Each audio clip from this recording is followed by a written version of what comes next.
Prontinho. Pessoal, eu vou tentar manter os áudios fechados, tá? Se vocês quiserem falar alguma coisa em algum momento, vocês fazem sinal, aviso. Acho que vai ter um momento para isso, né?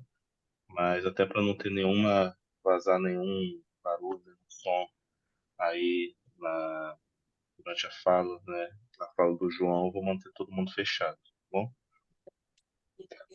Prontinho. Boa noite, em nome da Casa Caridade Maria Franca, a gente agradece a presença de todos, a presença de João, né, pelo convite, e vamos do livro Caminho, Verdade e Vida, de Francisco Cândido Xavier, pelo Espírito de Emmanuel, a lição 44, o cego de Jericó, no Evangelho de Lucas, capítulo 18, versículo 41, dizendo, que queres que te faça? E ele respondeu, Senhor, que eu veja. O cego de Jericó é das grandes figuras dos ensinamentos evangélicos. Informa-nos a narrativa de Lucas, que o infeliz andava pelo caminho, mendigando. Sentindo a aproximação do mestre, põe-se a gritar, implorando misericórdia. Irritam-se os populares em face de tão insistentes rogativas. Tentam impedi-lo, recomendando-lhe calar as solicitações. Jesus, contudo, ouve-lhe a súplica, aproxima-se dele e interroga com amor: que queres que te faça? À frente do magnânimo dispensador dos bens divinos, recebendo liberdade tão ampla, o pedinte sincero responde apenas isto: Senhor, que eu veja. O propósito desse cego, honesto e humilde, deveria ser o nosso em todas as circunstâncias da vida. Mergulhados na carne ou fora dela, somos às vezes esse mendigo de Jericó, esmolando as margens da estrada comum. Chama-nos a vida, o trabalho apela para nós, abençoa-nos a luz do conhecimento, mas permanecemos indecisos, sem coragem de marchar para a realização elevada que nos compete atingir. E quando surge a oportunidade do nosso encontro espiritual com Cristo, além de sentirmos que o mundo se volta contra nós, induzindo-nos à indiferença, é muito raro sabermos pedir sensatamente. Por isso mesmo, é muito valiosa a recordação do pobrezinho mencionado no versículo de Lucas, porquanto não é preciso compareçamos diante do Mestre com volumosa bagagem de rogativas. Basta lhe peçamos o dom de ver com a exata compreensão das particularidades do caminho evolutivo.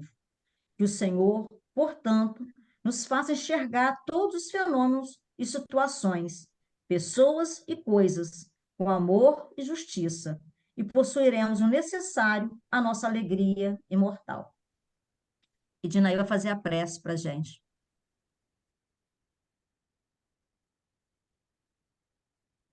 Boa noite, amigos. Amado Mestre Jesus, abra os nossos olhos e os nossos ouvidos diante dos ensinamentos que serão ministrados para todos nós esta noite. Que possamos não só enxergar, mas abrir o campo espiritual das nossas almas, para que a semeadura farta possa germinar, crescer e frutificar,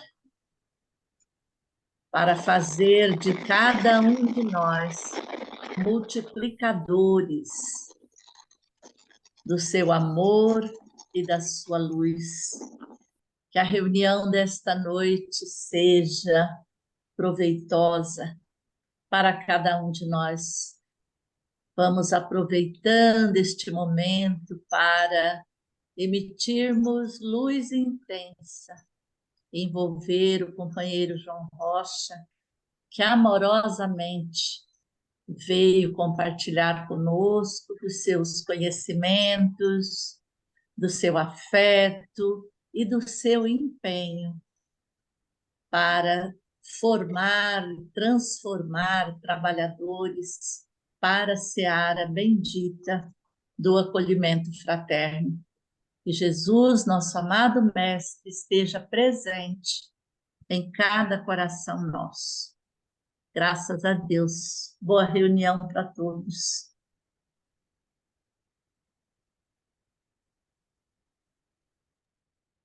João, é com você. Muito obrigado. Boa noite a todas e a todos. Bem, dois lembretes. O primeiro é que esse material que a gente vai usar aqui é um material que normalmente nós trabalhamos num formato de seminário em torno de 3 horas de duração, né? Com o tempo que nós temos aqui, nós vamos dar um ritmo de palestra, não é? E vamos tentar, como temos 1 hora e meia, nós vamos tentar ir até 1 hora e 15 com a exposição e deixar os 15 minutos finais para considerações, para perguntas e etc. Ok? O segundo lembrete é que eu vou disponibilizar o material, os slides, né? Envio para a Daís ou para Daniel, enfim, ou para a própria Adélia, envio para que se torne de domínio de todos, tá? Então, quem vai tirar print de tela, essas coisas, não se preocupe com isso, que eu vou disponibilizar o material. Bem, então, sem mais delongas, vamos colocar na nossa tela aí o material, né? Então, já está aí aparecendo para nós. Ele é baseado no livro do projeto Manuel Filomeno de Miranda sobre atendimento fraterno, né? E ele tem como introdução, né, a introdução dele é essa atividade integrativa, que é um pequeno texto do espírito Marco Prisco, né? Aprender a ouvir, escutar para socorrer é arte valiosa. Favoreça o narrador com a expressão do seu interesse. Acompanhe a exposição participando com emoção. Você não poderá solucionar todas as dificuldades. No entanto, poderá sempre oferecer uma palavra oportuna. Muitos corações angustiados se recompõem quando explicam suas dores a alguém compadecido. Narram as Escrituras que nem todos os doentes que procuraram o Senhor foram recuperados. No entanto, não há notícias de que ele tenha recusado ouvidos àqueles que o buscavam.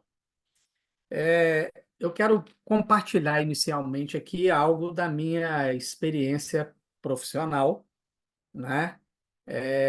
Enquanto psicanalista e, obviamente, enquanto alguém que necessita praticar a escuta. E o que eu quero compartilhar é o que nós chamamos, né, na primeira sessão, do vomitório. O que é o vomitório? Depois que. E aí a questão da anamnese, que é uma questão particular, cada profissional adota um tipo de anamnese, mas, enfim, depois que você pega ali os dados iniciais e você dá a palavra à pessoa, chama-se vomitório, porque ela vai colocar para fora as suas dores, os seus traumas, seus conflitos, as suas dificuldades, e isso muitas vezes é feito com uma fala intensa e ininterrupta durante praticamente todo o tempo da sessão. Por isso que se chama vomitório. E aí o que eu quero compartilhar é que o curioso é quando chega ao final, eu praticamente não falei nada, porque é a primeira sessão, então a pessoa tá dividindo aquilo que a incomoda, e no final da sessão, a própria pessoa fala assim: Meu Deus, que maravilha! Eu adorei a sessão. E eu não falei nada. A única coisa que eu fiz com qualidade foi escutá-la com atenção. Foi dizer para ela, com a minha expressão facial, com o meu gestual, com a minha expressão corporal, que eu estava ali inteiro, de corpo e de alma, ouvindo atentamente o seu relato. É disso que Marco Prisco está nos falando, né? Era isso que Jesus dava aos seus interlocutores, uma atenção plena, e é esta a proposta para o atendente fraterno, né? Que ao estar diante da alma perturbada que o procurou, da alma atormentada que o procurou, que ele esteja inteiro na presença desta alma. Parafraseando Carl Gustav Jung, né? Adquira todos os conhecimentos, detenha todas as técnicas, mas diante de uma alma, seja apenas outra alma, né? Ou seja, esteja inteiro para ouvir a narrativa, o conteúdo de quem procurou o atendimento fraterno da casa para compartilhar a sua problemática, né? As origens espíritas do atendimento fraterno. João Rocha, Oi, isso aí é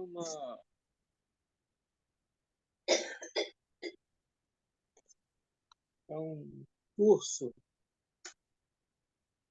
que a Federação Espírita está dando. sim, é uma capacitação que o 21º seu, né, isso, ou a Casa de Caridade Maria Frank, propôs que nós realizássemos.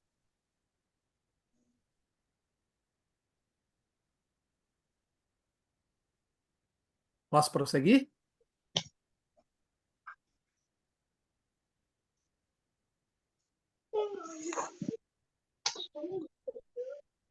Bem, então vou prosseguir. As origens espíritas do atendimento fraterno. Objetivos. As propostas de Allan Kardec na codificação, né? Consolo aos que sofrem. E aqui nós abrimos um breve parênteses para recordar do capítulo 6 do Evangelho segundo o Espiritismo, né? O Cristo Consolador, quando a fala de Jesus é registrada no Vinde a mim, todos vós que estáis aflitos e sobrecarregados, e eu vos aliviarei, né? Compreendendo que quem vai a Jesus é quem está efetivamente disposto a solucionar o seu problema, a se libertar da sua dor, do seu conflito, do seu sofrimento, né?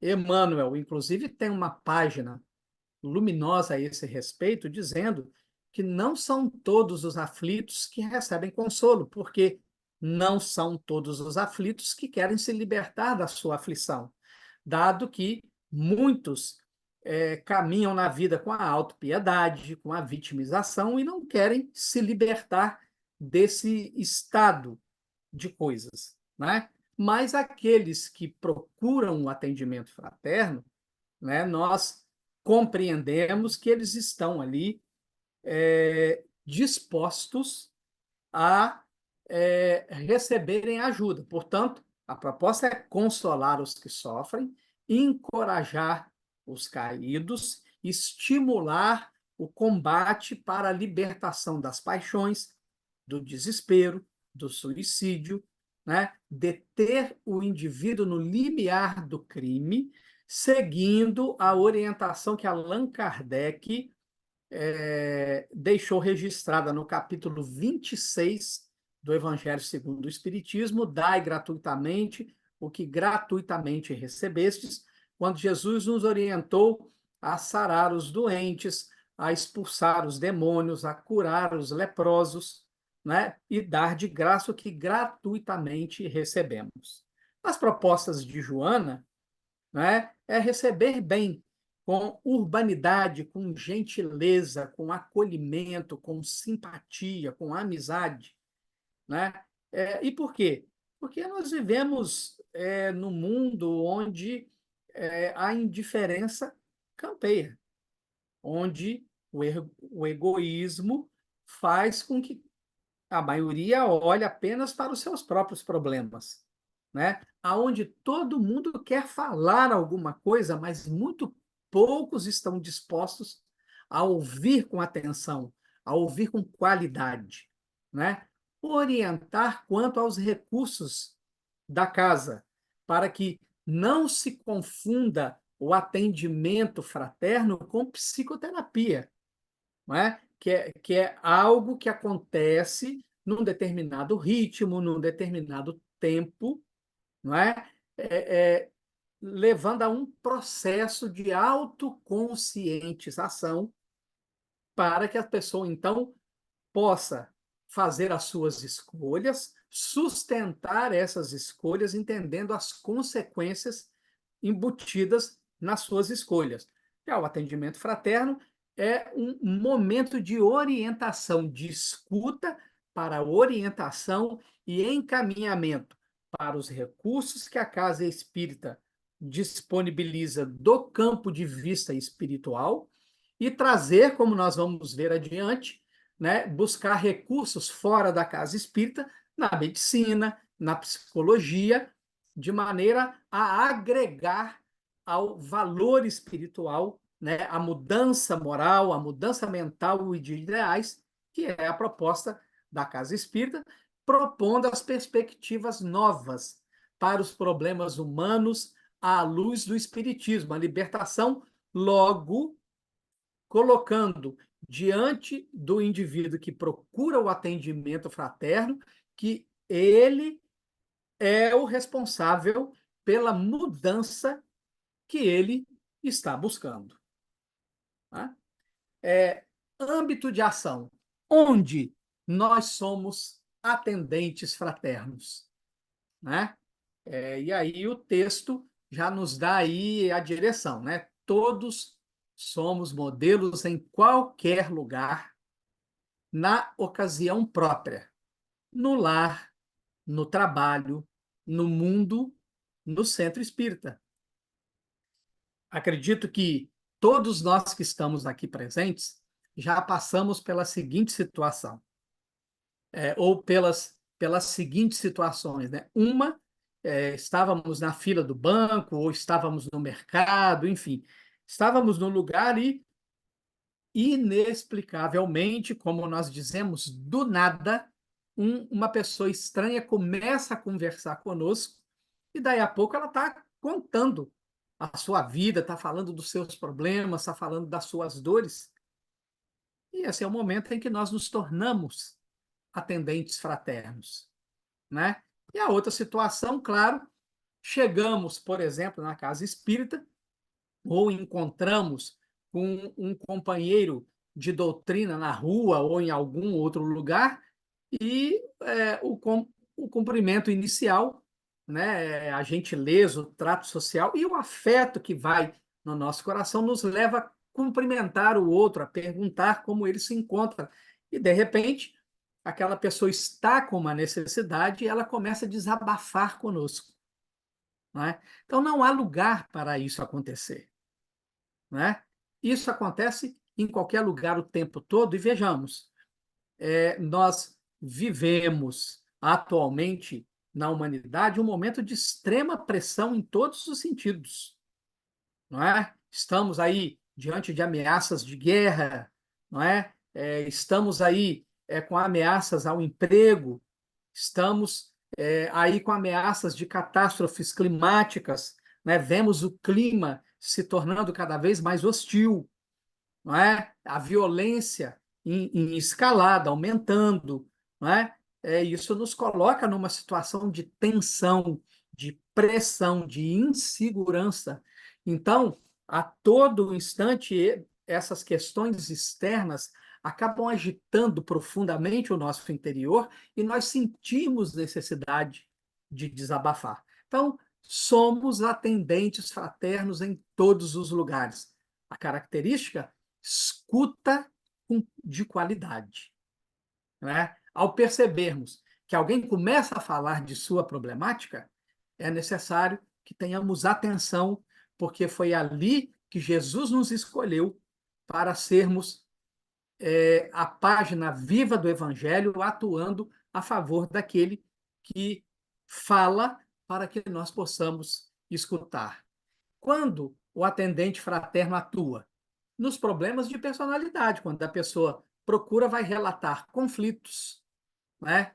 Vai relatar timidez, vai relatar medo, vai relatar insegurança, vai relatar problemas no relacionamento, no casamento, no emprego, às vezes lida com um chefe muito rígido, não é? Muito severo, ou lida com um subalterno negligente, né? Isso vai gerando situações mentais e emocionais na gente que muitas vezes nos levam a essas situações de conflitos, né? Nas viciações,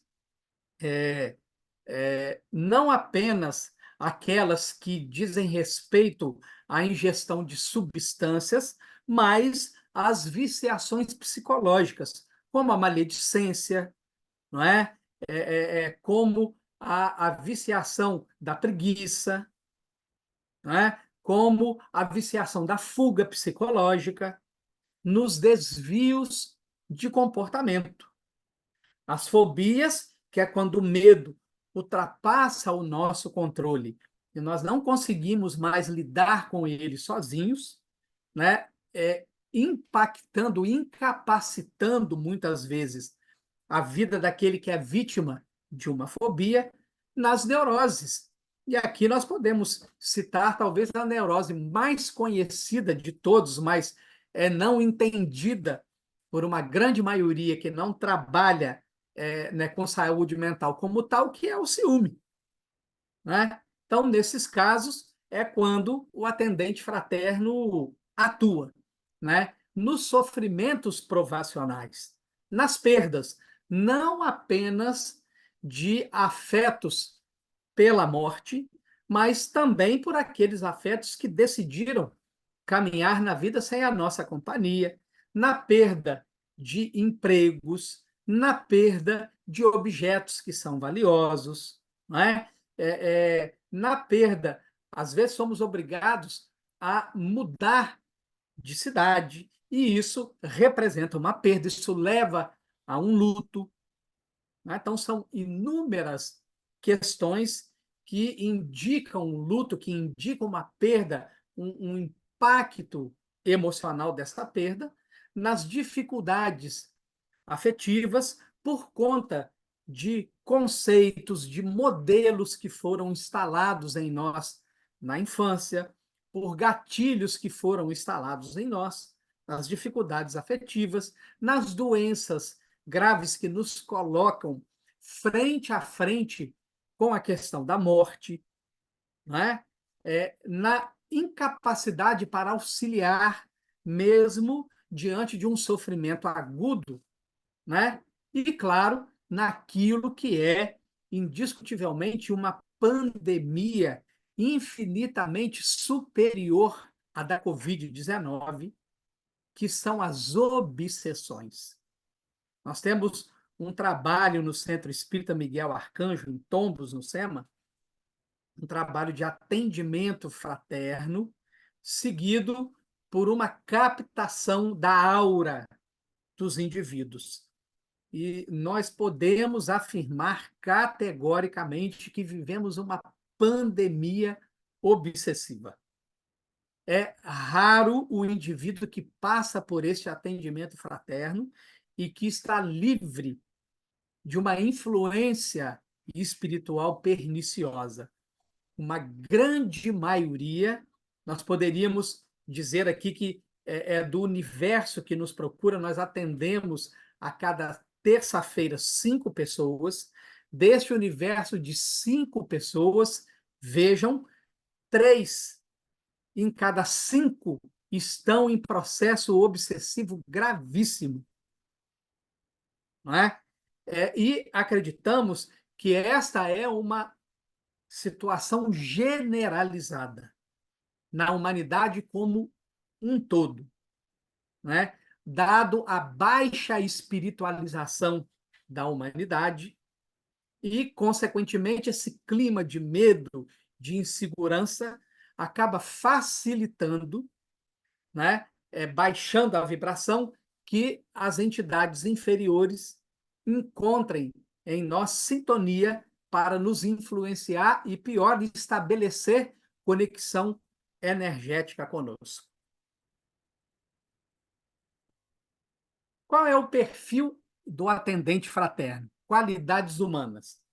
É preciso compreender que o que está aqui na nossa tela, minhas amigas e meus amigos, é o alvo, é a meta a ser alcançada, né? Nenhum de nós vai estar na plenitude desses itens que estão colocados aqui na nossa tela. Portanto, nada de culpas, olhando para isso, falando assim, eu não posso ser atendente fraterno porque eu não tenho essas qualidades. Pelo amor de Deus, gente. Isso aqui é um modelo a ser alcançado. O ideal, a qualidade ideal, né? Que é o quê? A primeira coisa, moral sadia, né? E para se desenvolver moral sadia, a gente vai ver aqui que algo vai estar presente em cada um desses itens. Para eu ter moral sadia, eu preciso me autoexaminar, não é? Eu preciso investigar as minhas posturas, o meu comportamento, as minhas escolhas. Eu preciso investigar os meus hábitos, não é? Preciso investigar os meus pensamentos, preciso investigar aquilo que eu sinto, porque, como Allan Kardec questionou muito bem, não é? O mal não é só aquilo que é praticado a nível de ação concreta. Há o pecado pelo pensamento, há o mal pelo pensamento. Não é? Então, buscar um padrão de moral sadia é estar se autoexaminando o tempo todo para que cada dia a mais nós consigamos nos enquadrar naquela definição primorosa que Allan Kardec nos deixou no capítulo 17 do Evangelho segundo o Espiritismo, Sede Perfeitos, no item 4, quando ele vai falar dos bons espíritas, né? E ele deixa lá a orientação: reconhece-se o verdadeiro espírita pela sua transformação moral e pelos esforços que faz para dominar ou domar as suas más inclinações. Então, quem não se investiga não conhece as suas más inclinações, e quem não conhece as suas más inclinações e não as combate, não consegue se transformar moralmente. Então, a moral sadia demanda autoconhecimento, demanda autodescobrimento, demanda autoanálise. Autoestima. Vamos nos recordar que na Epístola aos Romanos, se não me falha a memória, aqui no capítulo 15 da Epístola aos Romanos, né, Paulo vai nos recomendar que nós tenhamos sobre nós mesmos uma estima justa. Né? Uma estima justa é aquela que não é nem além da estima real e nem aquém da estima real. É justa. E para se ter uma estima justa, eu preciso me autoanalisar. Eu preciso me autoconhecer. Eu preciso entender as ferramentas que a vida me dotou para que eu atue na vida, né? Entender os meus valores, as minhas qualidades positivas, mas também as minhas qualidades negativas, de maneira que, quando me elogiem em algo que eu realmente sei que não tenho aquela capacidade, eu tenho a plena consciência de negar o que eu não reconheço em mim. Mas quando reconheço que o elogio diz de algo da minha capacidade, então que eu acolha o elogio sem nenhuma falsa modéstia, porque tenho sobre mim mesmo uma estima justa. Saber ajudar-se.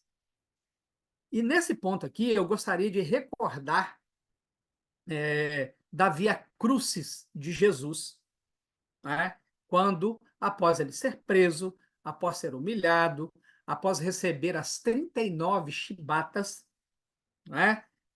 Ele então sai carregando o tronco horizontal do madeiro infamante da cruz, né? E já bastante debilitado pelo açoite, ele cai, né? E esse é um ponto muito delicado que nós precisamos olhar para ele com o olhar da doutrina espírita para nós retirarmos o ensinamento espiritual que nos interessa, não é? Quando Jesus cai, a guarda romana determina que um homem, Simão de Cirene ou Simão Cirineu, carregue a cruz para Jesus. E Verônica, não é, leva o lenço e enxuga o rosto de Jesus empapado de suor e sangue, onde o rosto do mestre fica gravado naquele lenço. Bem, qual é o ensinamento? O que é que nós tiramos desta passagem? Não é? Nós vemos um espírito crístico, um espírito de primeira grandeza, encarnado, recebendo o auxílio de espíritos de terceira ordem, de espíritos imperfeitos, a nos dizer que nós necessitamos uns dos outros, que ninguém é autossuficiente. Nem um espírito crístico negou a ajuda no momento de necessidade. Portanto, quem somos nós, né? E vejam, aí aqui há um grave problema no movimento espírita, um grave problema, que é uma falsa ideia de que o espírita, pelo conhecimento que ele já detém, não é? Pelos anos de trabalho, em todas as áreas que um centro espírita oferece, ele estaria imune aos transtornos psíquicos. Espírita não pode ter depressão. Espírita não pode ter um transtorno de ansiedade. Né? Espírita não pode desenvolver fobia. E, na nossa opinião pessoal, nós consideramos essa postura um desserviço aos membros do movimento espírita, porque nós somos humanos. Nós ainda não galgamos a posição de espíritos de segunda ordem. Nós ainda não temos domínio pleno sobre o nosso inconsciente, sobre o nosso campo emocional, muito menos sobre o nosso campo mental. Portanto, pressionados numa parte em que ainda somos frágeis, a ansiedade vai aparecer. É possível desenvolver, sim, um transtorno de humor da depressão. É possível, sim, diante de um trauma de violência, por exemplo, desenvolvermos um transtorno de estresse pós-traumático e, a partir daí, uma síndrome de pânico. Né?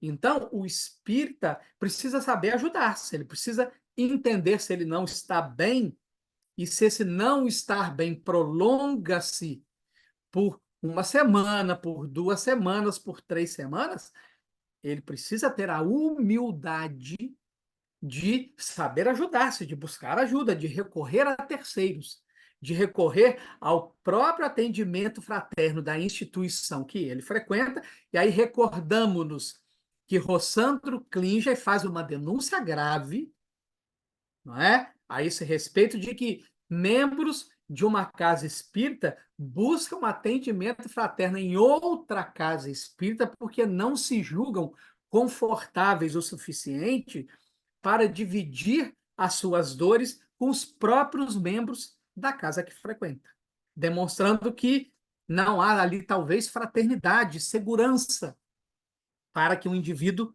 se abra. Portanto, o atendente fraterno precisa saber se ajudar. Né?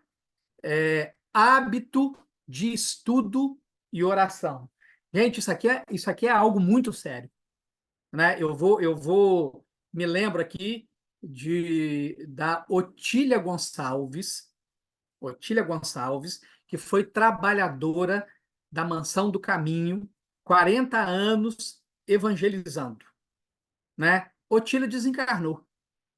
E aí ela mesma conta que quando ela viu o seu corpo dentro da urna, dentro do caixão, ela, espírito, deita em cima do corpo e faz força para levantar o corpo. 40 anos evangelizando na Mansão do Caminho. O corpo foi sepultado e, durante 7 dias, ela ficou em cima do túmulo, ligada pelo cordão prateado ao corpo físico. No final de 7 dias, ela se lembrou de orar. Quando ela terminou a oração, que ela abriu os olhos, o guia espiritual estava na frente dela, sorrindo, e disse a ela: finalmente, minha filha, você lembrou de orar. É? Então, hábito de estudo e oração. O que é hábito? Algo que se repete até ficar automático, até a gente não fazer força para fazer. Automatizou, né? Então, hábito de estudo, que demanda estudar todos os dias, hábito de oração, que demanda orar todos os dias, até que nós nos habituemos a fazê-lo de maneira automática, não automática no sentido de mecânico, mas automática de algo que está na nossa rotina e nós não nos esquecemos de fazer, né? Equilíbrio emocional e equilíbrio da saúde. Bem, aqui é um conceito importante da gente compreender e apreender, né? Muitos de nós achamos que equilíbrio emocional é não sofrermos o impacto das tristezas, das decepções, das frustrações, que são comuns na vida humana. E eu diria que quem não sente nada disso na vida humana está muito mais para um sociopata, para um psicopata, do que para um ser humano, porque o normal é sentir, né? No entanto, nós temos um ponto de calmaria que nós nos conhecemos ali, onde nós não estamos nem excitados, nem agitados, e onde não estamos deprimidos, não estamos tristes, né? Muito bem, esse ponto é o nosso ponto de equilíbrio. Então, quando algo nos acomete, algo nos afeta de maneira negativa, por exemplo, né, ficamos decepcionados com alguém, frustrados, ou sentimos raiva por algum acontecimento, não é? É normal que aquilo vibre ali na gente 1 dia, 2 dias, 3 dias, e depois nós voltamos para aquele ponto de calmaria. Da mesma maneira que, quando algo de positivo nos acontece, nós ficamos contentes, alegres, eufóricos, aquilo ali também dura 1, 2 dias, 3 dias, e depois nós voltamos para aquele ponto que nós nos conhecemos, que nós nos identificamos. Isso é o equilíbrio emocional, né? Então, por exemplo, se algo de negativo me acontece, eu tombo para o lado da tristeza, e etc., e eu permaneço aqui 1 semana, 2 semanas, sem conseguir retornar para aquele ponto, eu perdi o equilíbrio e eu estou entrando num estado de adoecimento mental. Da mesma maneira que, se algo, né, me deixa eufórico, e aí, né, eu me tombo para cá, estou eufórico, 1 semana eufórico, 2 semanas eufórico, opa, né? Aqui também indicou a existência de um problema que precisa ser examinado com mais cuidado, não é? Então, o equilíbrio a gente está sempre ou tombamos para um lado ou tombamos para o outro, mas daí a um tempo nós retornamos para este ponto de equilíbrio. Como o emocional está ligado à saúde do corpo, recordamos-nos da lição 157 do livro Vinha de Luz, o remédio salutar, quando Emmanuel, examinando um trecho da Epístola de Tiago, que diz: confessai-vos uns aos outros as vossas culpas e orais uns pelos outros para que podeis sarar, Emmanuel vai dizer que são poucas as patologias cuja origem está no organismo, no corpo físico. A maioria delas são de natureza psicossomática. Então, vejamos, se na moral sadia eu necessito me autoexaminar, me autodescobrir, me autoconhecer, se na autoestima eu também preciso fazer a mesma coisa, se o saber ajudar-me a buscar ajuda também exige um autoconhecimento, o equilíbrio emocional e a saúde, né, também depende dessa autoatenção, desse autodescobrimento, dessa autoanálise, né? E, claro, um bom repertório de conhecimentos. Então, esse seria o perfil do atendente fraterno.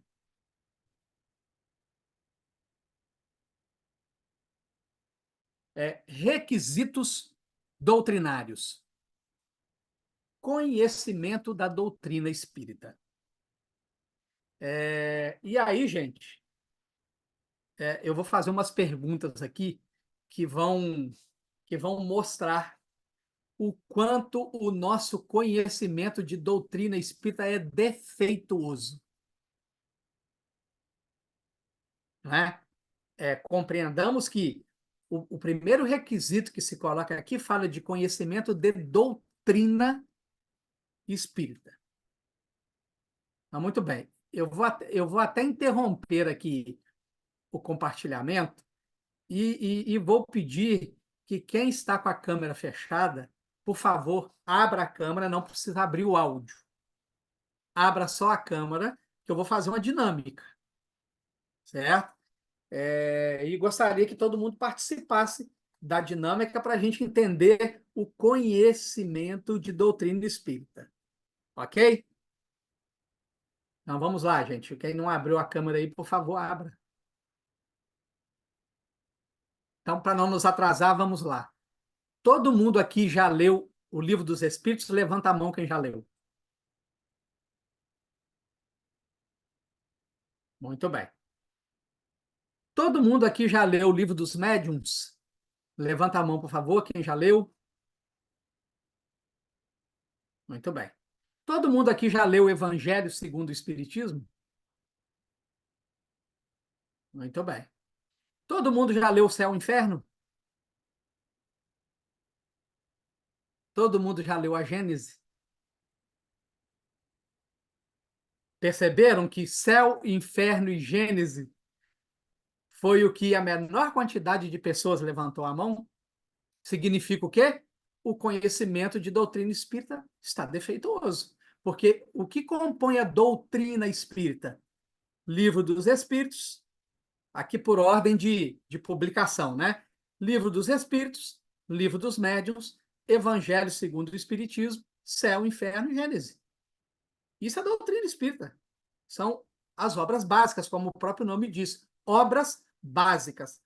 Então, se o meu foco de estudo é Livro dos Espíritos, Evangelho e Livro dos Médiuns, e menos foco no Céu e Inferno e nenhum foco na Gênese, o meu conhecimento de doutrina espírita é deficitário.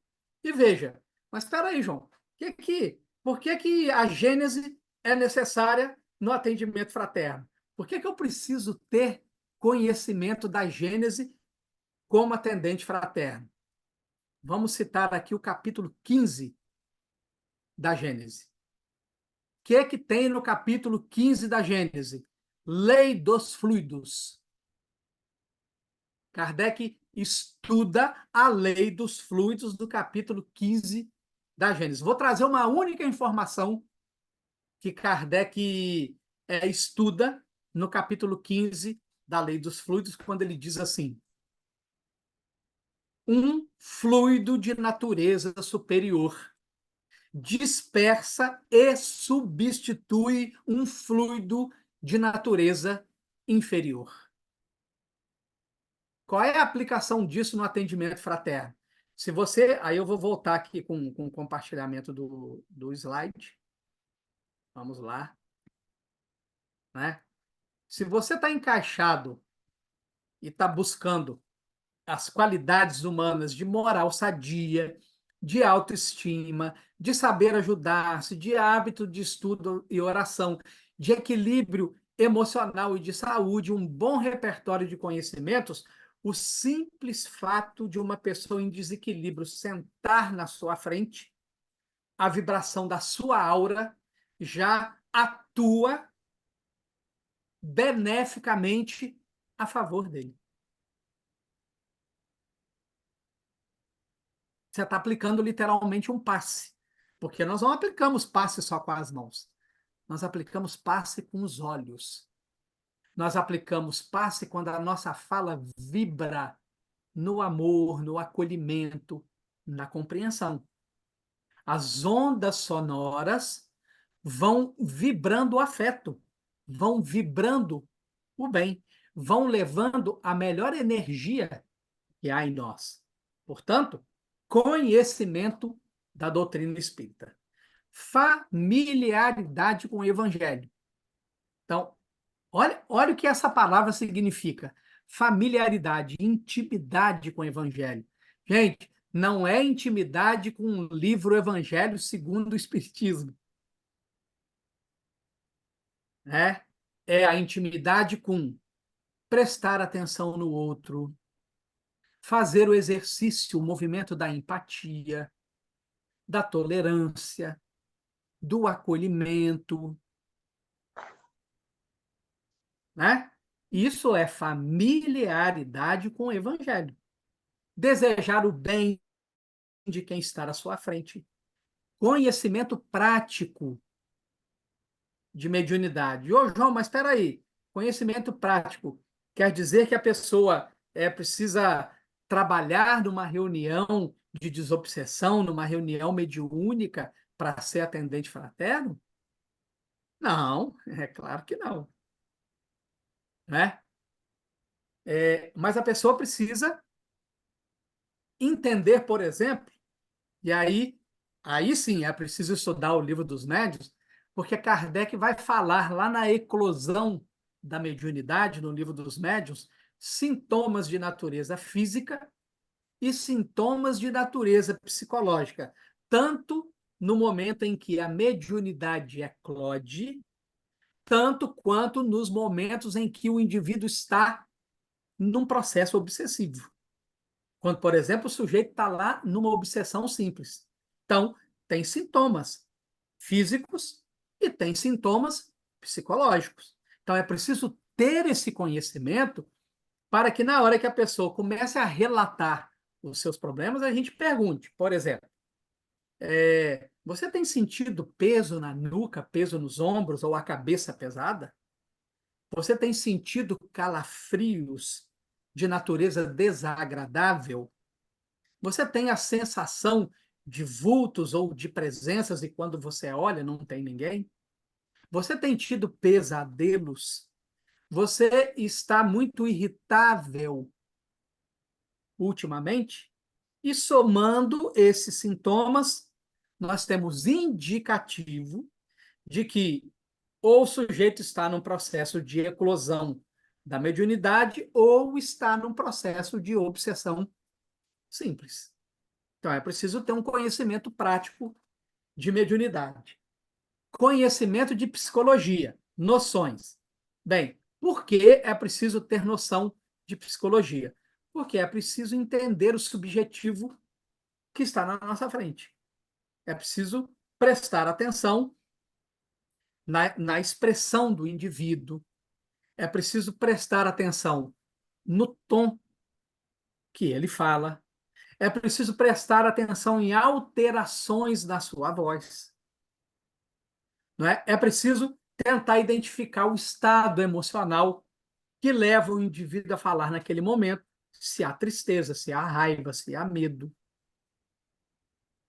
Então, é preciso ter noções de psicologia. Saber aplicar passes, não é? E estar integrado nas atividades da casa espírita, nos grupos de estudos, não é? E em outros trabalhos que a casa oferece. Então, esses são os requisitos doutrinários, né? Habilidades psicológicas. Superar fatores que dificultam o saber ouvir. Então, é estar indiferente à narrativa do outro, à problemática do outro, e não nos enganemos. Isso é muito comum, né? Como é que eu fico indiferente sem que o outro perceba que eu estou indiferente? É possível? É possível. De que maneira? A pessoa está me narrando o problema, a minha atenção está em outro lugar. E isso é muito comum nos dias atuais, né? Impaciência. A pessoa está falando, eu quero logo interromper porque eu quero falar. Eu já achei a solução para ela no Evangelho, ou no Livro dos Espíritos, ou no Livro dos Médiuns. Então, eu quero falar, eu quero colocar o meu conhecimento doutrinário em auxílio, demonstrando que eu estou impaciente. Aí eu corto a pessoa a todo momento. Algo muito comum nas falas e nas conversas, né, entre nós. Nós interrompemos o outro, não deixamos o outro chegar ao final no seu raciocínio, né? O que demonstra uma impaciência. Preconceito. Né? Então, veja, isso aqui é um campo muito sério. Né? Suponhamos que alguém com uma orientação sexual, por exemplo, diferente da nossa, não é, nos procure para o atendimento fraterno. Né? Percebamos que é a sexualidade do outro, não é a nossa. É a crença do outro, não é a nossa. É a visão de mundo do outro, não é a nossa. Né? Então, se eu não trabalhar os meus preconceitos, eu me torno moralista.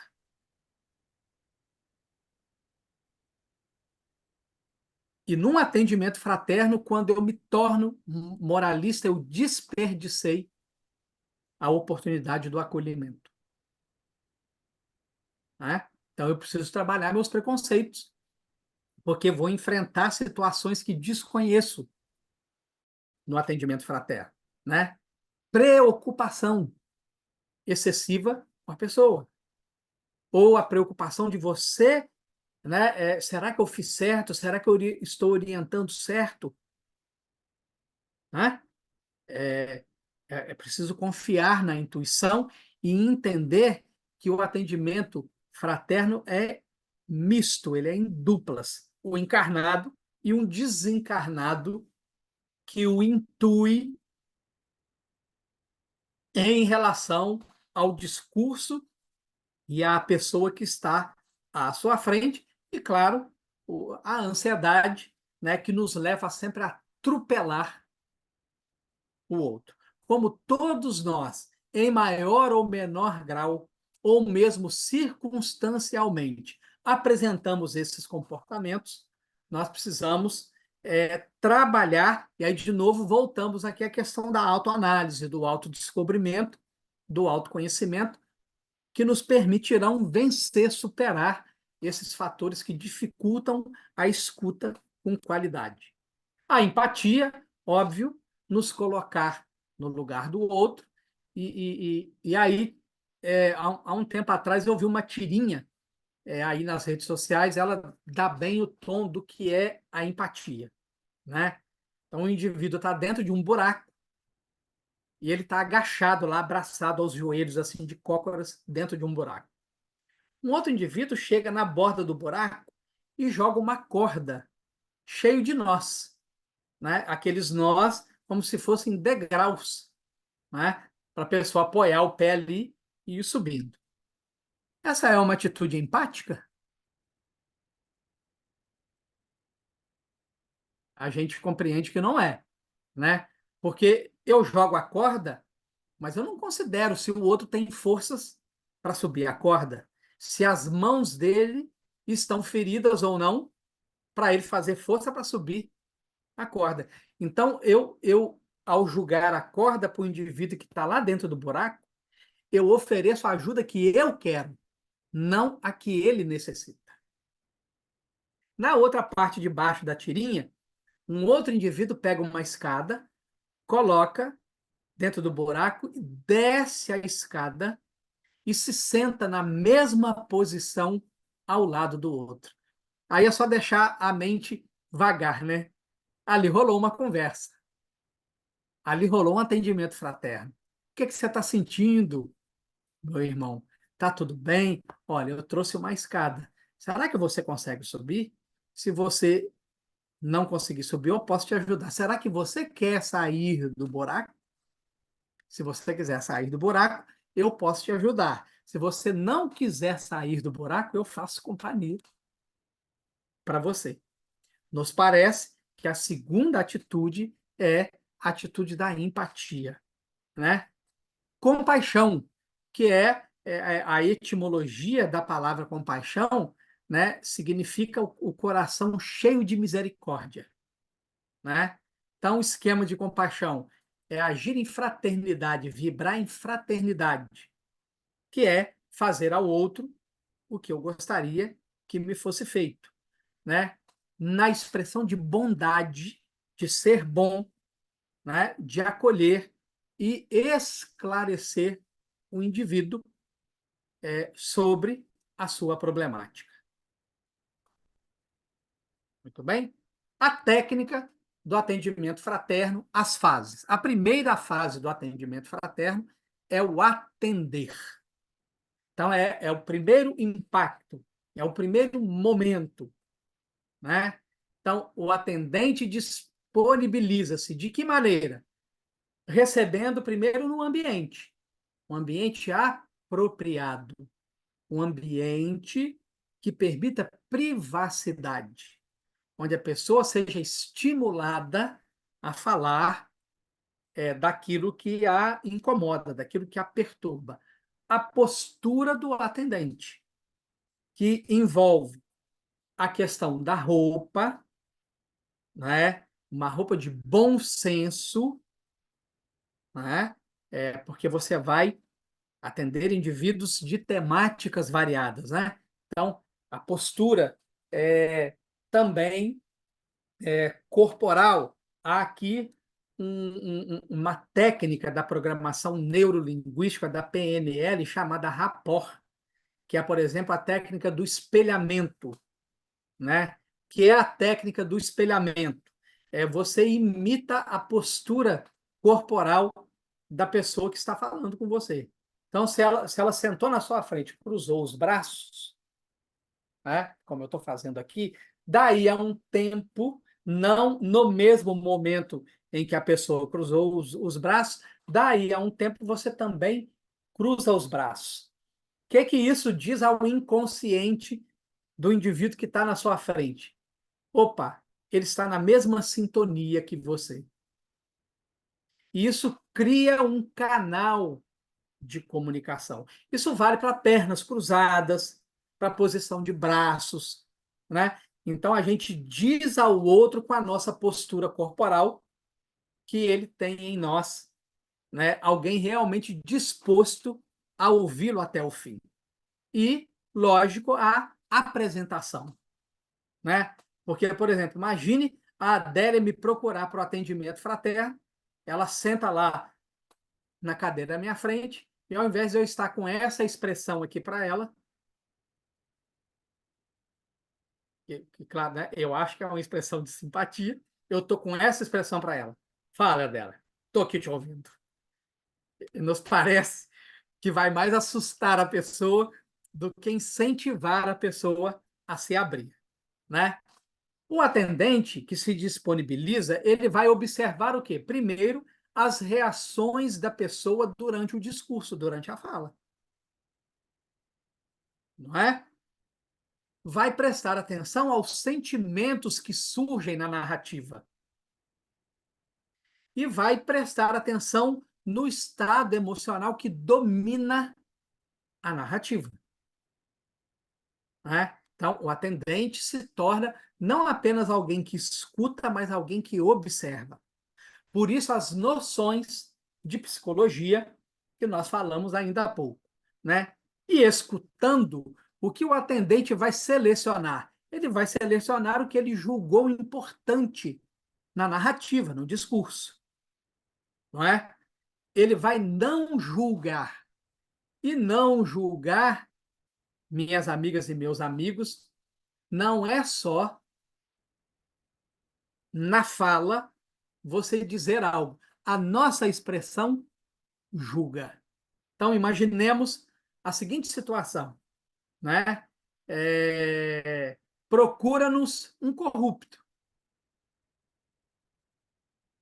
e chega na nossa frente e fala assim: olha, eu participei de um esquema na empresa em que eu trabalho, ou na prefeitura, ou no estado, e eu ajudei a desviar dinheiro que era para atender demandas da população carente, e aí, quando ele acaba de falar isso, eu faço assim: julguei. Então, o meu papel não é julgar, né? Não interromper a narrativa e não antecipar conclusões e nem falas. Quando o atendente se disponibiliza com essas características, o atendido se envolve no atendimento, né? A próxima fase é o responder. O atendente compreende, primeiro, o conteúdo da fala, identificando o problema principal. E aí eu vou dar um exemplo aqui.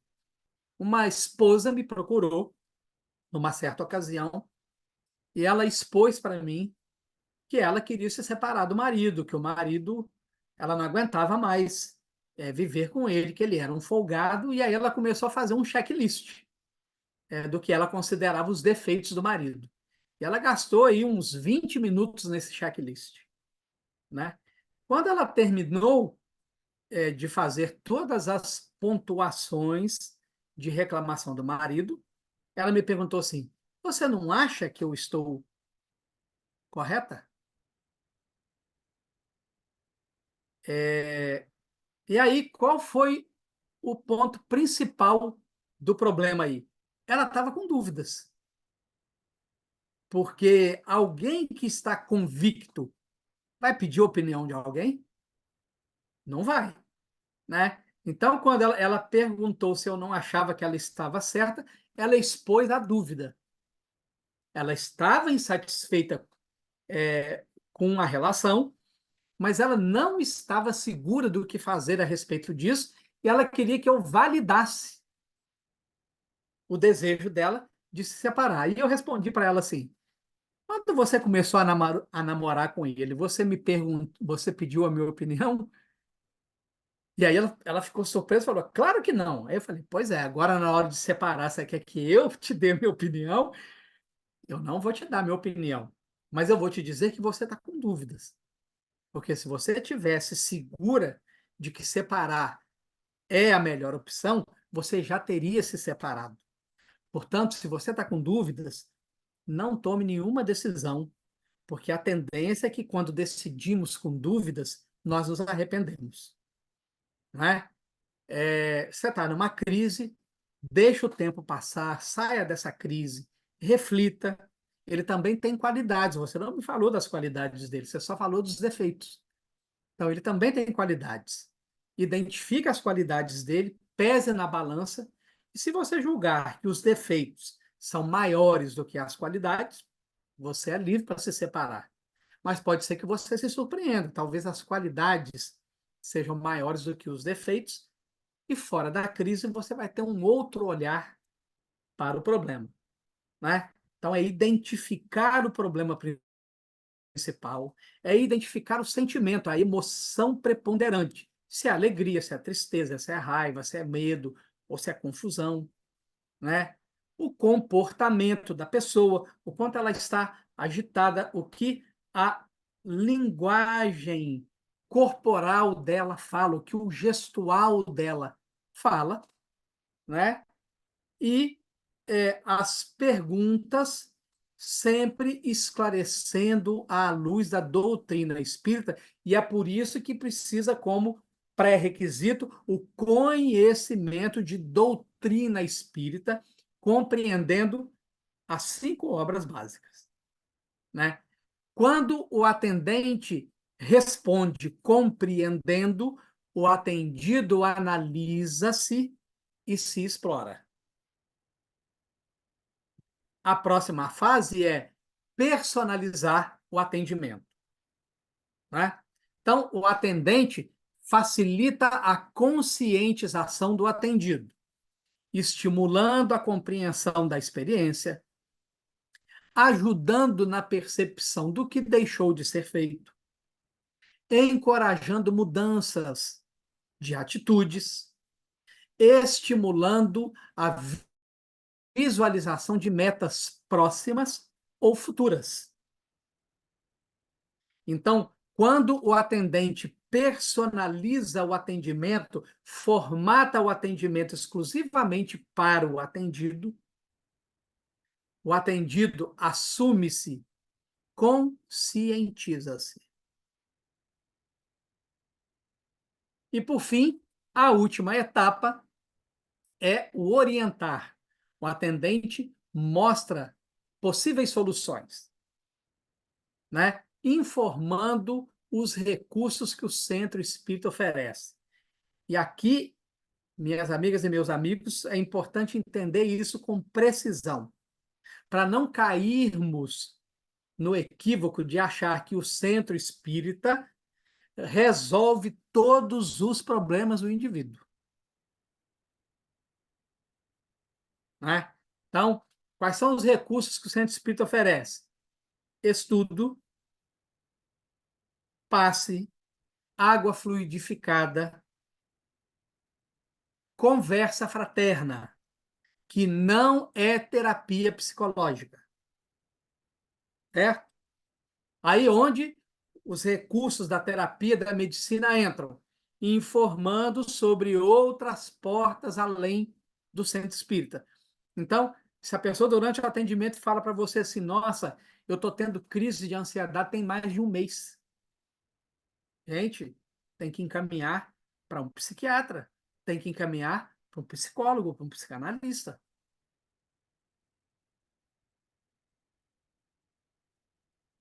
Né? Estou com insônia, não consigo dormir tem 2 meses. Tudo bem, meu amigo, olha, vamos tomar passe aqui no Centro Espírita, que certamente vai te ajudar. Faz o culto no lar, que certamente vai te ajudar, mas você precisa procurar um profissional que possa, de repente, estabilizar aí o seu sono. Entrar com uma medicação temporária, estabilizar o seu sono.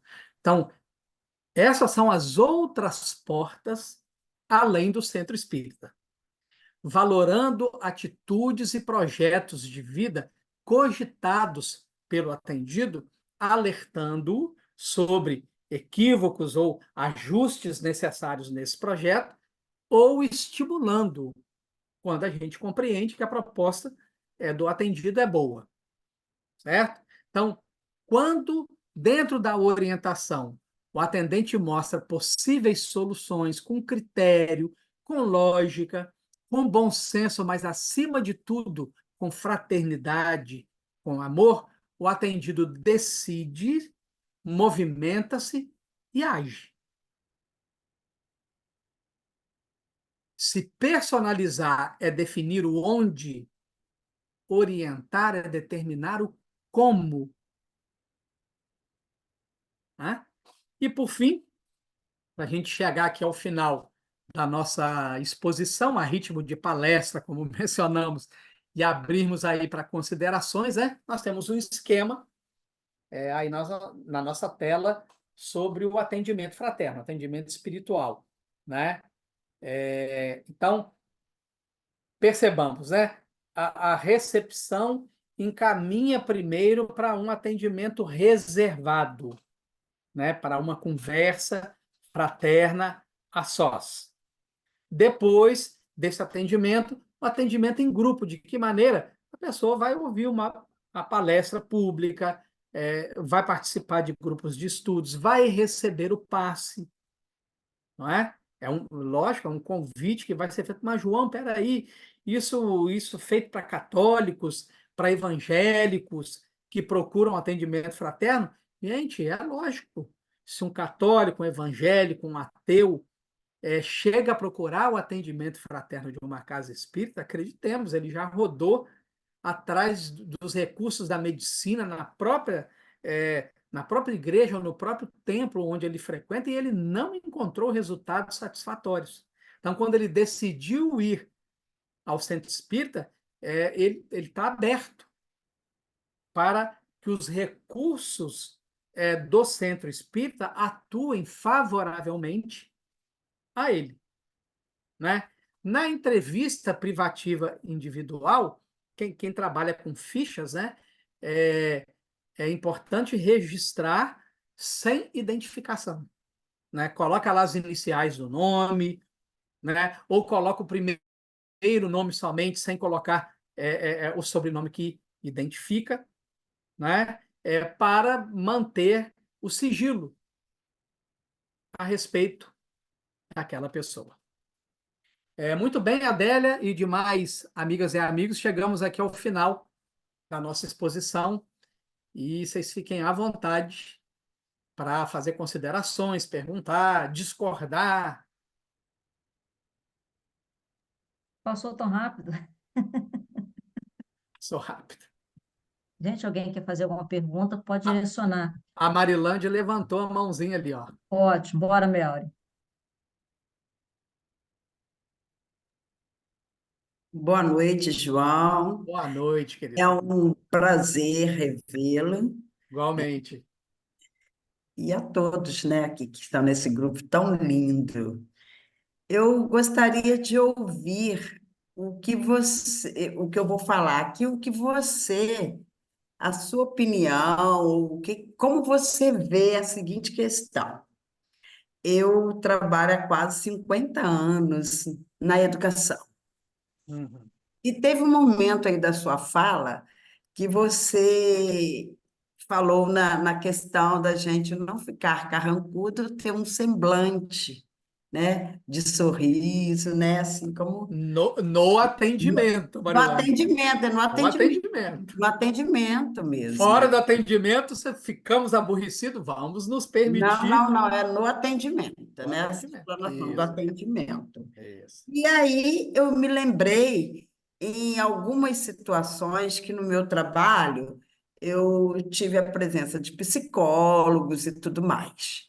E numa das vezes, a equipe da escola convidou uma psicóloga para fazer um trabalho, uma palestra, um encontro com aqueles alunos mais trabalhosos da escola, sabe? Aquela coisa assim, aqueles que mais brigam, aqueles que... Reuniu essa equipe numa sala e foi para lá a psicóloga, simpaticíssima psicóloga. E aí, num dado momento lá que ela começou a fazer o trabalho junto àquele grupo de alunos, de repente, esse tipo, do nada, começa a ter como que uma confusão, como se eles fossem estapear um outro lá, sabe? Uhum. E aí, o que que ela fez? Até hoje eu lembro disso.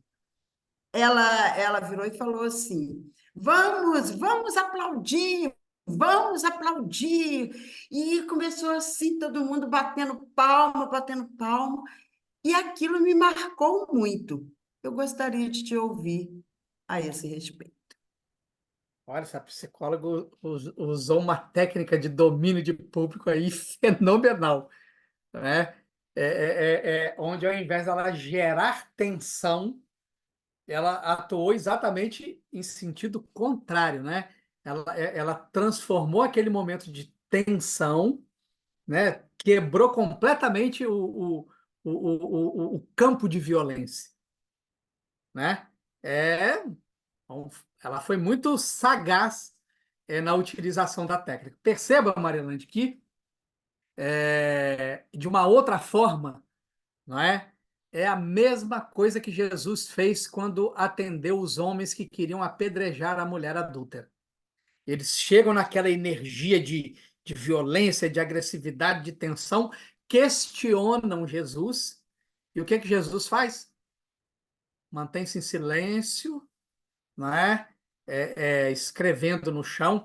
Claro, gente, vamos imaginar aqui a potência energética de Jesus, né? Envolver aquele povo numa energia que fizesse abaixar aquela energia de tensão até que eles pudessem ouvir Jesus, né? E percebamos como a gente esquece disso, né, Marilane? Sim.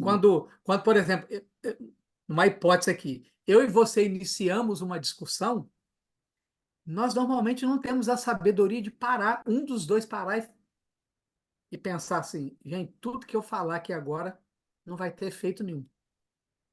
O único efeito vai ser só atiçar ainda mais a discussão, né? Então, Jesus usa essa técnica lá para trazer o povo para uma zona onde ele consegue dialogar com aquelas pessoas, e a psicóloga pegou aquela energia de violência e transforma em arte. Fantástico. Então, eu até hoje eu lembro disso, que eu falei assim, meu Deus do céu, que sabedoria! Estado de E, espírito ali, ó, meu realmente. Deus do céu, e uma coisa, e os dois que estavam se pegando, já quase que pegando, se engalfinhando um com o outro, a turma inteira batendo palma, aquilo acabou. Foi Tirou, tirou, incrível. tirou o foco dos dois brigões que queria público. Gente, e aí ela continuou o trabalho, né? E uma outra coisa que me chamou muita atenção, aí foi na hora que você falou do vomitório. Gente, não adianta você querer falar nada Nada, não quando o adianta. outro está enfurecido. Ele quer jogar fora. Ele Exato. quer jogar para fora, né? E também porque eu vejo que trabalho, como foi falado aí também, o atendente no trabalho, é uma situação muito séria, porque hoje a gente vive dentro das escolas, eu ainda trabalho, né, em escola. É um lugar de muita violência, de muita coisa. E há poucos dias, dois alunos brigando, o professor foi tentar apartar, sobrou uma parte de soco para ele, né? Então, aquilo me abalou muito, porque é um professor antigo da casa, um professor que a gente vai adquirindo aquela, né, aquela amizade, aquele vínculo. Eu trabalho só nessa escola já há 18 anos. Quando eu cheguei, ele já estava lá. E aí eu tive um momento assim que tinha polícia dentro da escola, enfim, né? Mas a patrulha escolar, o policial agiu assim tão bem na fala dele. Ele mostrou no escudo assim, ó, que ali estava escrito policial para proteger criança e adolescente, né? Porque é a patrulha escolar. E aí, então, eu tive um momento que eu levantei a mão e queria falar um pouco. E eu me sensibilizei, eu me emocionei.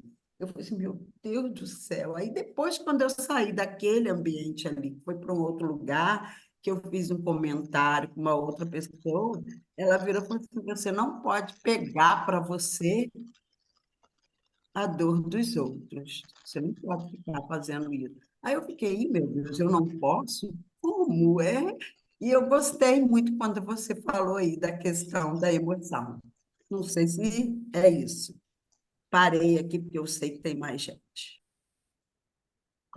A Vilma que está com a mão ali agora levantada. Oi, boa noite. Boa noite. Peraí, o gato agora ficou no meio, não quer que eu fale. É, é, que- é, a minha memória é muito curta. Eu fico, por isso que eu tinha que escrever tudo. Mas tem um slide aí que você botou, que é responder.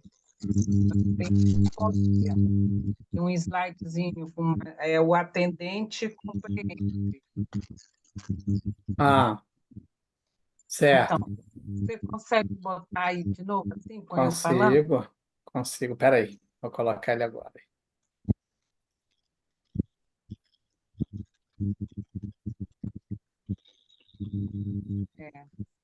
É, eu achei assim, que realmente esse curso para se atender fraternalmente, essa um dia só que a gente vai compreender, entender isso e praticar e fazer de uma forma correta, né? Eu achei que demanda mais tempo, meses, porque tem coisas aí que você falou,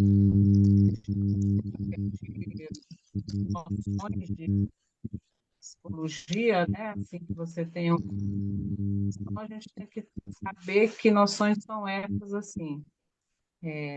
Nessa do conteúdo da fala, identificando o problema principal, quer dizer, é tudo, para mim, ô João, muito difícil, assim,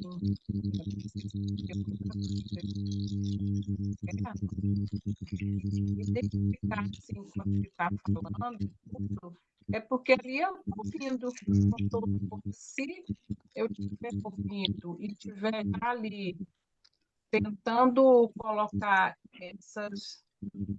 a parte do que o curso propõe, do que o curso está dizendo, eu vou ficar mais ali mecanicamente.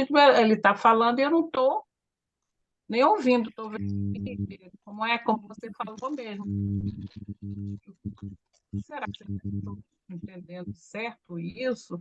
Eu vou ficar com um monte de perguntas na minha cabeça. Então, isso no caso, para mim, ouvir mesmo, ouvir, e talvez uma leitura que fizesse, porque só nisso eu sabia fazer, mas essas outras etapas, assim, eu realmente não ia conseguir fazer dessa forma que realmente que é a forma correta. Aí essa parte aí é uma parte bem didática, assim, e Viu? eu acho que é correto isso, mas eu não ia chegar em tudo assim, nem da forma assim, meio que, como você diz, não, é o ideal, mas nem próximo ao ideal não ia conseguir. Vilma, Hum, só tem um detalhe que você está esquecendo aí, Vilma, e que é o detalhe capital. Né? Você desempenha algum trabalho em alguma casa espírita, Vilma? sim. Você aplica passe? O que você faz Eu na já, casa espírita? eu já apliquei no passe, né? Aí Muito depois passe.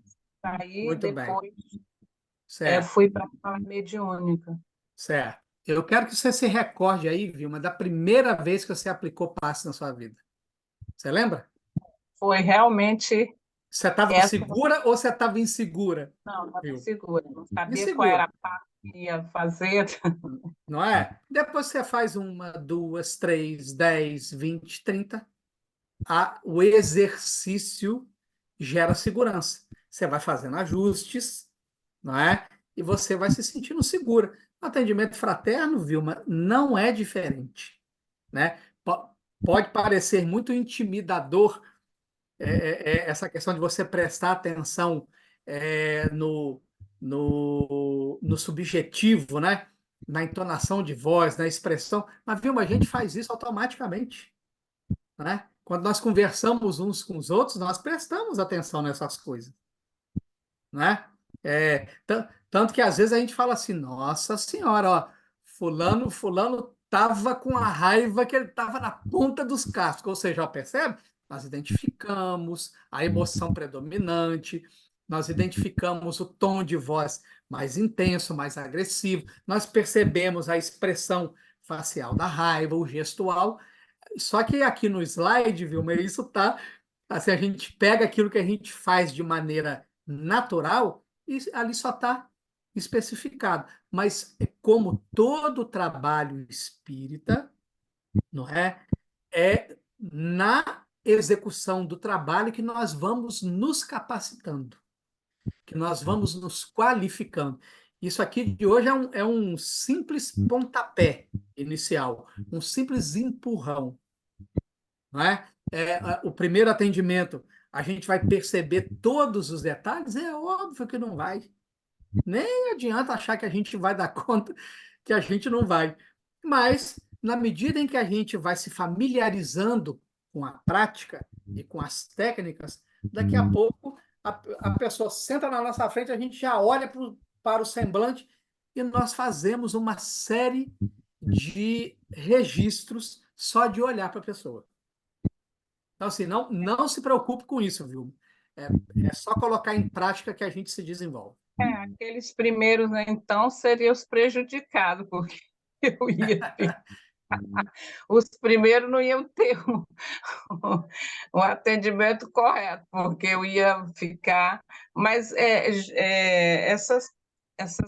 isso tudo que você mostrou aí, eu achei realmente que condiz com um atendimento realmente eficaz, se fazendo isso mesmo, né? Agora, de ler os livros, eu li o Livro dos Espíritos, acho que uma vez, há muito tempo, e aí agora eu pego assim, se for lá no estudo, é aquilo, né? Pá, pego uma folha e lê, não é sequencial e não é nada. O livro da Gênesis eu li assim o começo, depois parei, entendeu? O do livro do Céu e Inferno, então, esse nem assim. Quer dizer, é complicado porque eu sei que tem que ler assim, mas não consigo ler dessa forma assim, bem, né, responsável, vamos dizer assim. E para atender, nós temos que realmente estar até com umas respostas, né, que as pessoas nos perguntam e Exatamente. que nós temos que estar ali para saber, né? Mas é isso aí, eu gostei muito mesmo, mas eu acho que deveria ser, como você falou no começo, não, mais de 2 horas, 3 horas, porque realmente cada slide desse teria N perguntas, Exatamente. mas valeu muito. Obrigada, tá?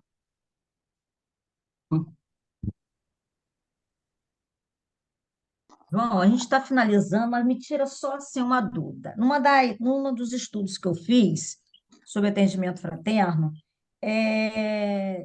quem foi falado assim, que o atendimento fraterno, a gente faz atendimento fraterno, né, em vários lugares, né? No trabalho, em casa, né, na rua, tudo bem. Mas no curso foi falado assim, lá a gente tem uma conversa fraterna. O atendimento fraterno, ele direcionou que seria dentro da casa espírita. Por quê? Porque lá a gente tem um preparo da oração, da página, e o atendimento não termina ali, muitas das vezes, ele dá continuidade no plano espiritual, né? E eu até entendi o que ele quis dizer, mas queria que você esclarecesse mais um pouquinho sobre isso, apesar do tempo já estar bem assim. Porque às vezes alguém pega a gente desprevenido, às vezes no serviço, né? Ou seja lá onde for, isso quer desabafar, claro que a gente vai ter um cunho ali, né? Dentro do que a gente aprendeu dentro da casa espírita. Mas na casa espírita a gente tem vários recursos para direcionar. né? Como você falou, tem o estudo, tem a palestra, a codificada, tem o passe. Dependendo do caso, a gente vai levar o nome para a reunião de desobsessão, né? Já na conversa fraterna, de repente a pessoa até evangélica, não vai nem aceitar isso, vai aceitar o que a gente está conversando, mas não esses recursos. Esclarece um pouquinho, por favor, se for Não, possível. Adélia, não, eu acho que você já esclareceu. É exatamente isso. A mesma coisa a questão do passe. Veja bem, alguém te liga numa emergência e fala assim, Adélia, pelo amor de Deus, vem aqui em casa, me aplica o passe que o negócio está feio. Você não tem tempo de reunir equipe, né? E nem levar a pessoa à casa espírita. Você vai lá emergencialmente, você vai atuar e essa atuação vai gerar seus benefícios. Depois que você fez essa atuação emergencial, aí você vai dizer, pessoal, olha, vamos lá no centro espírita. Porque lá no centro espírita, você vai ter toda a ambiência necessária, o passe vai ser mais eficaz, vai ter uma equipe espiritual lá que vai te examinar, né? Vai entender melhor a sua problemática, vai te doar uma energia pertinente ao problema que você apresenta. Então, sim, tudo que é feito na casa espírita tem outra qualidade. Me parece que a Cidinha levantou a mão e levantou, Cidinha, é isso mesmo? Cidinha Brandão?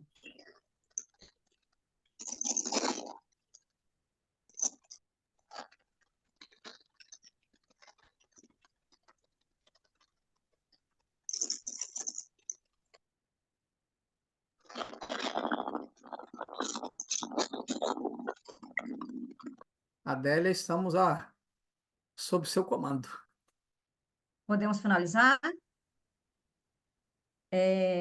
A Casa Caridade Maria Frank, né, agradece a todos os companheiros que estiveram conosco no dia de hoje, a João, né, que a gente sabe realmente das demandas da luta, mas o carinho que teve no convite, e a gente sempre fala que uma capacitação, a gente nunca sabe tudo, e o nosso grupo, João, já estudou esse livro, né, iniciamos com ele, hoje nós estamos com a apostila, e carinhosamente a equipe é uma equipe muito comprometida, estuda bastante, entendeu? É uma equipe muito assídua na casa.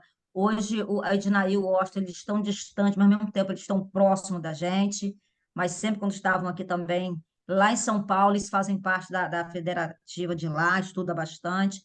Então, um dos quesitos para estar no atendimento fraterno é a ética e o estudo, porque a gente labuta com vidas, né? Isso. Então, é uma equipe, carinhosamente, eu falo que é a menina dos meus olhos. Me deram essa responsabilidade e eles são maravilhosos, porque até hoje nós estamos assim, a gente nunca foi falado assim, sai dali, mas o assunto não sai, né? Então, porque a gente sempre falou, pode chegar falando assim, morreu meu gato, a gente vai ter que respeitar a dor do outro, eu posso não gostar de gato, mas eu tenho que respeitar, né, o que o outro tem, para, como você falou ali, né, o vomitar naquele momento, às vezes só quer falar.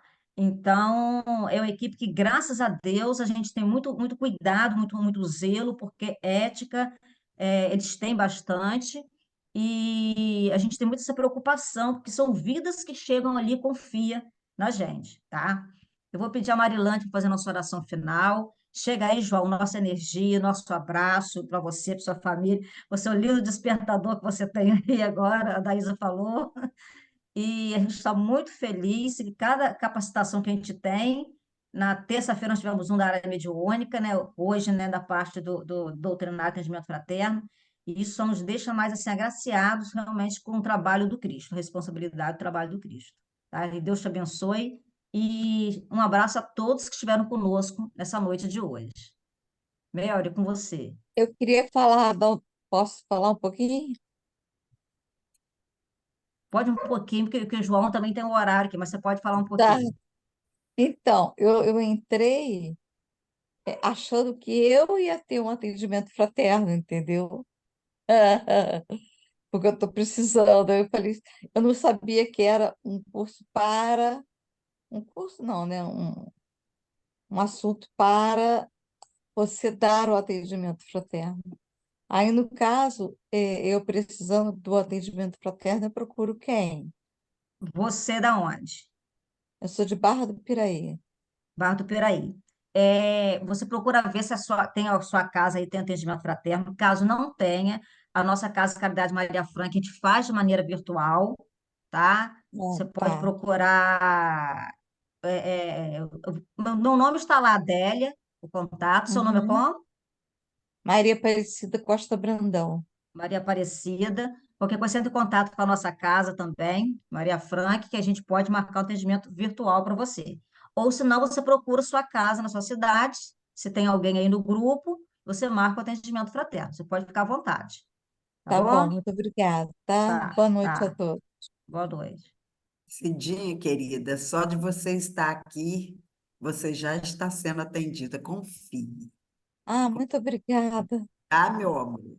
Nós vamos Tá, fazer a oração agora e fixa na oração e o atendimento já é feito. Pode ter tá bom. certeza disso. Deus, nosso Pai querido, Jesus, nosso mestre amado, irmão maior, equipe espiritual trabalhadora no setor do atendimento fraterno. Aqui estamos nós no momento de gratidão, pois sabemos, Senhor, que todos nós, quando nos propomos a estarmos em algum momento estudando, o atendimento já está sendo feito, porque todos nós recebemos a assistência da espiritualidade, do nosso Pai Maior e do nosso querido Mestre Jesus. Neste momento, agradecemos ao nosso querido João, que se propôs a estar conosco, trazendo conhecimentos tão importantes para um atendente. E assim, Senhor, que a nossa gratidão seja feita neste momento de coração, de alma e de muito amor. Que assim seja, Senhor. Graças a Deus. Em Jesus. E assim seja. Beijos, até a próxima. Tchau, Beijo. tchau. Obrigada, gente. Obrigada.